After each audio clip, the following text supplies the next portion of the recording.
এটা 24-এর রক্তের উপর দাঁড়িয়ে থাকা একটি সংসদ। আজকে আপনি এই মহান সংসদের স্পিকার বা অভিভাবক নির্বাচিত হয়েছেন এবং আপনার সাথে ডেপুটি স্পিকার হিসেবে জনাব কায়সার কামাল সাহেব নির্বাচিত হয়েছেন। আমরা দুইজনকেই অভিনন্দন জানাই। মাননীয় স্পিকার, বাংলাদেশের স্বাধীনতার পরপর 55টি বৎসর আমরা অতিক্রম করে এসেছি।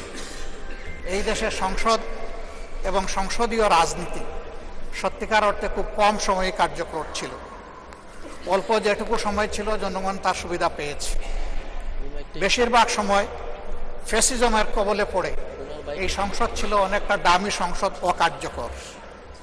এবং আপনি যে বিরল সম্মানে আজকে ভূষিত হয়েছেন, এই জায়গায় অভিভাবকত্বের দায়িত্ব যারা পালন করেছেন অতীতে, তারা নিজের উপর, সংসদের উপর, দেশবাসীর উপর, গণতন্ত্রের উপর, মানুষের অধিকারের উপর তারা সুবিচার অনেকেই করতে পারেননি। আমরা আশা করি আপনার এই অভিভাবকত্বের জায়গা থেকে, আপনি যদিও একটা দল থেকে নির্বাচিত হয়ে সংসদে এসেছেন, কিন্তু ইতিমধ্যেই আপনি ঘোষণা দিয়েছেন যে আপনি জাতীয়তাবাদী দলের স্থায়ী কমিটির সদস্য পদ থেকে পদত্যাগ করেছেন। এখন আপনি সকলে, আমরা মনে করি আপনার কাছে সরকারি দল এবং বিরোধী দল আলাদা কিছু হবে না। আপনার কাছে আমরা সুবিচার পাব, জাতির কল্যাণে যে কথাগুলো বলতে চাইব সেই কথাগুলো বলার সুযোগ আপনার কাছ থেকে পাব। আপনার নেতৃত্বে এটি একটি গতিশীল সংসদ হবে, এটা আমরা আশা করতে চাই। আমরা আশা করতে চাই অতীতে যে মন্দ নজির সৃষ্টি হয়েছে বিভিন্ন সময়, এটি নতুন করে আর হবে না। আজকের এই সংসদে অনেক তরুণ সদস্য এখানে আজকে এসেছেন। আমিও বয়সে একটু বেশি হলেও আমিও তরুণ। আমার জীবনে এটা প্রথমে এই সংসদে ঢুকল, সুতরাং আমিও তরুণদের একজন। সেই তরুণরা যারা এখানে প্রাজ্ঞ আছেন, অতীতে যারা এই মহান সংসদের সদস্য বারবার নির্বাচিত হয়েছেন, তাদের কাছ থেকে আমরা ভালো কিছু শিখব।